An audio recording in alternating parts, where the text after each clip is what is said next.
Oke, balik lagi sama gua. Kali ini kita akan bahas salah satu saham yang menurut saya sangat cukup menarik untuk kita koleksi, yaitu saham PT Indonesia Kendaraan Terminal yang kode emitennya adalah IPCC. Langsung saja. Pertama, kenapa saya bilang saham ini menarik? Karena salah satu keuntungannya jika kita berinvestasi di saham ini, yaitu karena emiten IPCC ini menawarkan dividen yang sangat menarik. Kita bisa lihat, kalau IPCC ini pertama kali listing di bursa itu tanggal 9 Juli tahun 2018 ya, dan mereka langsung membagikan dividen. Itu artinya, sejak pertama kali listing di bursa, perseroan ini sudah membagikan dividen, bahkan dengan dividen payout ratio yang juga cukup besar. Bisa kita lihat, IPCC ini menetapkan sebesar 75% dari laba bersih tahun 2019 itu untuk dibayarkan sebagai dividen. Jadi sangat besar sekali ya. Total DPS atau dividen per share yang didapat para pemegang sahamnya di tahun 2019 itu sebesar 55,81 per lembar. Total dari dividen interim dan finalnya. Sedangkan untuk tahun 2020, IPCC tidak membagikan dividen ya. Karena tahun itu mereka mencatatkan kerugian laba bersih sekitar 24 miliar. Ya, kita tahu lah ya, tahun 2020 itu memang menjadi tahun sulit bagi banyak usaha bisnis yang disebabkan oleh wabah COVID. Dan IPCC juga terkena dampaknya. Tapi begitu masuk tahun 2021, emiten ini sudah kembali mampu mencatatkan laba bersih ya. Itu artinya IPCC ini adalah perusahaan yang cukup tangguh karena cepat pulih dari gejolak ekonomi atau krisis yang melanda. Dan mereka pun kembali membagikan dividen ya dari perolehan laba tersebut. Lagi-lagi dengan dividen payout ratio yang juga cukup besar mencapai 70%. Lalu pada tahun 2022, total dividen per share yang dibagikan di IPCC bertambah besar seiring dengan meningkatnya laba bersih yang mereka hasilkan. Di tahun 2022 itu, para pemegang sahamnya mendapatkan dividen per share sebesar 62,26 per lembar saham. Oke, selanjutnya untuk tahun 2023, IPCC kembali membagikan dividen, bahkan dengan payout ratio terbesarnya ya, hingga mencapai 80% dari sejak awal mereka listing di bursa. Di tahun 2023 itu, dividen per share-nya mencapai 84,09 per lembar. Jadi DPS-nya makin bertambah besar. Oke, jadi itu ya data histori dividen yang dibagikan IPCC sejak awal mereka listing di bursa. Sekarang kita lanjut pada perolehan laba bersihnya. Kita lihat, untuk laba kuartal satunya turun ya, sebesar 9,3% jika dibandingkan periode yang sama di tahun sebelumnya. Sedangkan untuk laba kuartal 2-nya bagus ya, naik sekitar 15% jika dibandingkan periode yang sama di tahun sebelumnya. IPCC sampai kuartal 2 tahun 2024 ini sudah mengantongi laba bersih sekitar 80 miliar atau naik tipis ya, sebesar 2,24% jika dibandingkan dengan laba bersih tahun berjalan kuartal 2 tahun 2023 yang lalu yang mencapai sekitar 78 miliar. Oke, dan saat ini harganya pada posisi 680 per lembar. Itu artinya di harga sekarang ada potensi dividen yang cukup besar di saham ini. Karena emiten ini kan sudah mengantongi laba bersih sekitar 80 miliar. Jadi, jika laba full year-nya tahun ini bisa mencapai sekitar 161 miliar saja, lalu mereka kembali membagikan dividen payout ratio-nya sama seperti tahun kemarin, sekitar 80%, ya maka potensi dividennya bisa mencapai sekitar 10,5%. Dan itu sangat besar jika dibandingkan dengan bunga deposito. Oke, jadi itu ya hal yang pertama yang menurut saya menarik di saham ini. Karena ada potensi dividen yang cukup besar. Dan yang menarik keduanya adalah karena valuasinya di harga saat ini masih cukup murah. PER-nya hanya 7,66 kali. Sedangkan PBP-nya baru menyentuh level 1 kali. Jadi valuasinya menurut saya masih sangat cukup murah untuk saham yang rutin membagikan dividen dengan potensi dividennya yang juga cukup besar. Ditambah lagi kinerja valuasinya juga terus mengalami pertumbuhan. Di sini bisa kita lihat tahun 2018 ekuitasnya di angka 1,10 triliun. Sedangkan untuk tahun 2019, 2020, dan 2021, ekuitasnya turun tipis ya. Karena di tahun 2020 itu mereka mengalami kerugian. Dan tahun 2021 juga masih masuk pada masa pemulihan. Jadi ekuitasnya masih belum bertumbuh. Tapi setelah itu di tahun 2022 ekuitasnya naik menjadi 1,16 triliun. Lalu di tahun 2023 ekuitasnya kembali bertumbuh menjadi 1,22 triliun. Dan pada kuartal 2 tahun ini posisi ekuitasnya di angka 1,19 triliun ya. Nanti bisa kita lihat lagi berapa total ekuitasnya di tahun 2024 ini setelah mereka rilis laporan keuangan kuartal 4-nya. Oke, jadi itu ya. Untuk ekuitasnya bertumbuh dan itu sangat-sangat bagus. Hanya saja pertumbuhan ekuitasnya menurut saya tergolong kecil. Mungkin penyebabnya karena mereka rutin dan royal membagikan dividen. Tapi walaupun pertumbuhan ekuitasnya tergolong kecil, tetap saja menurut saya IPCC ini masih sangat menarik untuk dikoleksi.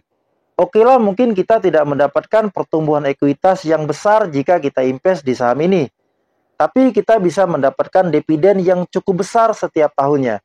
Dan itu pastinya bisa membuat investasi kita cukup menyenangkan ya. Dan kita pun menjadi merasa aman dan nyaman.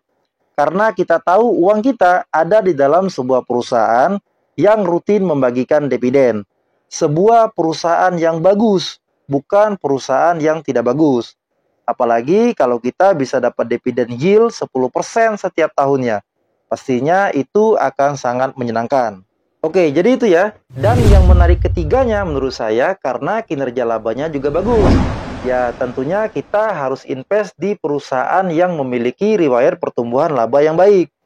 Jangan sampai kita terjerumus dalam sebuah perusahaan yang terus mengalami kerugian. Apalagi perusahaan bodong. Sebaiknya dihindari. Oke ya, langsung saja kita akan cek mulai dari laba pendapatannya.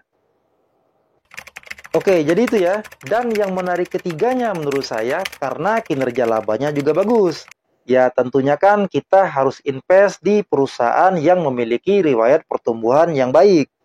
Jangan sampai kita terjerumus dalam sebuah perusahaan yang terus merugi. Apalagi perusahaan bodong. Sebaiknya dihindari. Maka dari itu kita harus cek riwayat kinerjanya. Oke, langsung saja. Kita akan cek mulai dari laba pendapatannya. Oke, di sini bisa kita lihat kalau omsetnya terus mengalami pertumbuhan ya. Tahun 2017, omsetnya di angka 422 miliar. Tahun 2022, omsetnya sudah mencapai 727 miliar. Dan tahun 2023, omsetnya kembali bertumbuh menjadi 735 miliar. Jadi, dalam jangka sekitar 6 tahun, omsetnya naik sekitar 74%. Cukup lumayan besar ya, karena IPCC ini kan bisnis jasa. Jadi tidak ada bahan baku yang mereka kelola. Oke, sekarang kita cek net profit marginnya. Tahun 2017, NPM-nya di angka sekitar 30,95% ya. Tahun 2018, NPM-nya sekitar 32,67%. Lalu di tahun 2022, NPM-nya sekitar 22,28%. Dan tahun 2023, NPM-nya sekitar 25,99%. Dan pada kuartal 2 tahun 2024 ini, NPM-nya di angka 22,40%. Oke, jadi itu ya, data riwayat NPM-nya. Jadi, untuk IPCC ini, margin setiap tahunnya tergolong besar ya, mencapai lebih dari 20%. Dan ROE-nya juga tergolong cukup besar. Mengingat IPCC ini adalah sebuah perusahaan jasa. ROE-nya mencapai 13 hingga 15%. Kalau untuk tahun 2020, ROE-nya minus ya. Karena memang di tahun itu mereka mengalami kerugian. Dan ROE tahun 2021 juga kecil. Menurut saya ini juga karena masih dalam masa pemulihan. Dampak dari wabah pandemi ya, yang membuat keterlambatan jalannya roda perekonomian saat itu. Oke, dan ini adalah data riwayat laba bersihnya. Tahun 2017, laba bersihnya di angka sekitar 130 miliar. Dan pada tahun 2022, laba bersihnya sudah mencapai 162 miliar. Dan tahun 2023, laba bersihnya kembali naik ya, menjadi 191 miliar. Sedangkan untuk kuartal 2 ini, mereka sudah mengantongi laba bersih sekitar 80 miliar. Oke, jadi itu ya, data riwayat laba bersih emiten IPCC ini sejak pertama kali mereka listing di bursa. Oke, sekarang kita cek bagian ekuitas dan liabilitasnya. Kalau kita lihat, sejak dari tahun 2017 sampai kuartal 2 tahun 2024 ini, ekuitasnya selalu lebih besar ya, jika dibandingkan dengan beban hutangnya. Bahkan, rasio hutangnya sejak dari tahun 2017 itu selalu tergolong kecil. Kita lihat, debt equity rasionya pada kuartal 2 tahun 2024 ini hanya sekitar 57%. Padahal emiten ini sangat royal membagikan dividen. Itu artinya, sejak dari tahun 2017 sampai kuartal 2 tahun 2024 ini, IPCC stabil memiliki kondisi keuangan perusahaan yang selalu sehat. Itu artinya, tata kelola perusahaannya sangat-sangat baik. Kondisi seperti ini pastinya akan meningkatkan kepercayaan investor ya, dan juga akan meningkatkan citra perusahaannya. Oke, dan ini adalah posisi neraca keuangannya pada kuartal 2 tahun ini ya. Kita lihat jumlah ekuitasnya di angka 1,19 triliun. Liabilitasnya di angka 680 miliar. Sedangkan aset lancarnya sebesar 892 miliar. Jadi aset lancarnya masih jauh lebih besar ya daripada liabilitasnya. Bahkan kas dan setara kasnya juga masih lebih besar jika dibandingkan dengan liabilitasnya.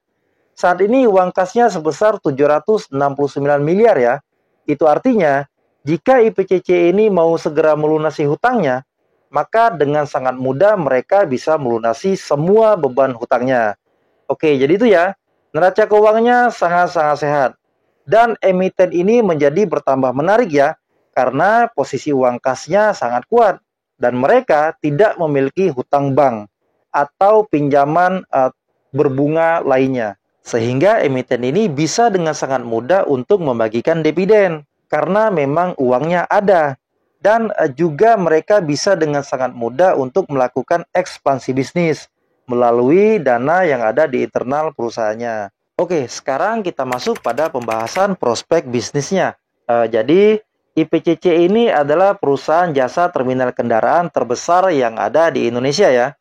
Kegiatannya itu mereka melakukan bongkar muat kendaraan untuk ekspor, impor, dan domestik di pelabuhan. Seperti bongkar muat mobil, motor, ada juga truk, bus, alat berat, dan general kargo. Dan IPCC ini tidak hanya mengandalkan layanan bongkar muat kendaraan ya, tapi juga menyediakan layanan untuk penyimpanan, perawatan, dan distribusi kendaraan. Jadi cukup banyak kegiatan yang mereka lakukan di pelabuhan itu. Jadi untuk IPCC ini saya rasa terdapat banyak katalis positif ya untuk prospeknya ke depan. Yang pertama, IPCC ini economic mood-nya kuat. Mereka memiliki banyak keunggulan kompetitif. Sehingga IPCC ini mampu menjadi market leader dalam kompetisi di lini bisnis yang mereka jalani. Tentunya itu sangat baik ya untuk keberlanjutan bisnisnya. Dan katalis berikutnya adalah kalau IPCC ini sudah resmi menangani impor pabrikan mobil listrik merek BYD asal Cina. Terhitung sejak tanggal 3 bulan Juni tahun 2024 ini, tercatat sudah sebanyak 2.300 unit mobil listrik BYD mendarat di IPCC. Jumlah tersebut mengalami lonjakan yang sangat drastis ya, sekitar 15 kali lipat jika dibandingkan dengan pengiriman sebelumnya pada bulan Desember tahun 2023 yang lalu. Jadi sangat banyak sekali ya. Bahkan Direktur Operasi dan Teknik IPCC mengatakan kegiatan ekspor dan impor kendaraan akan semakin meningkat, terutama bagi mobil listrik asal Cina yang belum memiliki pabrik di Indonesia. Lalu IPCC ini juga sudah ada penjajakan bisnis dengan produsen mobil listrik lainnya ya, asal Cina juga seperti Wuling dan Chery. Jadi memang IPCC ini terus melakukan penjajakan kerjasama ya, untuk bongkar muat dan penyimpanan kendaraan terhadap para produsen otomotif. Oke, katalis berikutnya adalah IPCC ini juga sudah memperoleh perpanjangan kontrak dari pabrikan ternama yang merajai pangsa pasar otomotif nasional, yaitu PT Astra Daihatsu Motor. dan juga bekerja sama dengan merek mobil terlaris di dunia ya, seperti brand Toyota dan Honda. Lalu IPCC ini juga sudah perpanjang kontrak kerjasama distribusi mobil dengan PT Hyundai, seperti bongkar muat mobil CBU yang diimpor langsung dari Korea dan juga alat berat. Ini tentunya menjadi katalis positif ya untuk IPCC, mengingat Hyundai saat ini menjadi produsen mobil terbesar ketiga di dunia dan pabriknya juga sudah ada di Indonesia. Bahkan Hyundai saat ini sangat serius dan sedang gencar membuat mobil listrik ya. Karena memang cita-cita Hyundai ini adalah memproduksi mobil listrik dengan harga terjangkau, baik itu untuk pasar domestik maupun pasar global. Oke, selain Hyundai, IPCC juga bekerja sama dengan produsen mobil lainnya ya, seperti Suzuki, Isuzu, dan Mitsubishi. Jadi memang IPCC ini sangat aktif ya, menjalin kerjasama kemitraan strategis dengan berbagai pihak produsen kendaraan dan juga penyedia layanan logistik lainnya. Yang tujuannya itu supaya bisa menciptakan ekosistem logistik yang lebih efisien dan terintegrasi. Dan katalis selanjutnya bahwa perusahaan ini dilengkapi dengan infrastruktur canggih dan teknologi modern, yang mana memungkinkan mereka untuk mampu menangani volume kendaraan yang lebih besar dengan efisiensi tinggi. Hasilnya bisa kita lihat, kalau memang NPM-nya cukup besar ya setiap tahunnya. Lalu untuk katalis berikutnya, yaitu pada pertengahan tahun 2024 ini, IPCC mengumumkan rencana ekspansi secara besar-besaran dengan membuka terminal kendaraan baru di beberapa pelabuhan utama di Indonesia, yang harapannya dapat meningkatkan kapasitas penanganan kendaraan hingga 2 kali lipat dalam 5 tahun ke depan. Saya rasa untuk saat ini IPCC memang berada pada posisi yang sangat baik ya untuk melakukan ekspansi yang agresif demi memanfaatkan peluang untuk pertumbuhan di masa depan. Karena memang saat ini mereka memiliki uang kas yang besar dan beban hutang yang kecil. Dan juga mengingat prospek pertumbuhan otomotif baik itu di dalam maupun di luar negeri yang masih sangat besar, terutama untuk mobil listrik ya. Jadi harus dimanfaatkan sebaik-baiknya oleh IPCC. Oke, kita lanjut. Untuk katalis positif berikutnya, kalau IPCC ini memiliki rencana pembelian kembali atau buyback saham yang beredar di masyarakat ya, dengan alokasi dananya sebesar 116,93 miliar. Adapun proses buyback saham ini akan dilaksanakan secara bertahap, paling lambat 12 bulan setelah persetujuan RUU PST pada tanggal 10 Juni tahun 2024. Dan untuk aksi korporasi tersebut, IPCC ini telah sah ya mengantongi persetujuan dari pemegang sahamnya pada Juni 2024 yang lalu.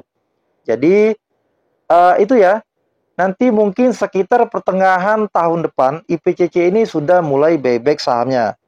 Bisa dibilang, aksi korporasi ini menunjukkan keyakinan manajemen bahwa prospek perusahaan akan semakin baik dengan melihat fundamental perusahaan yang kuat.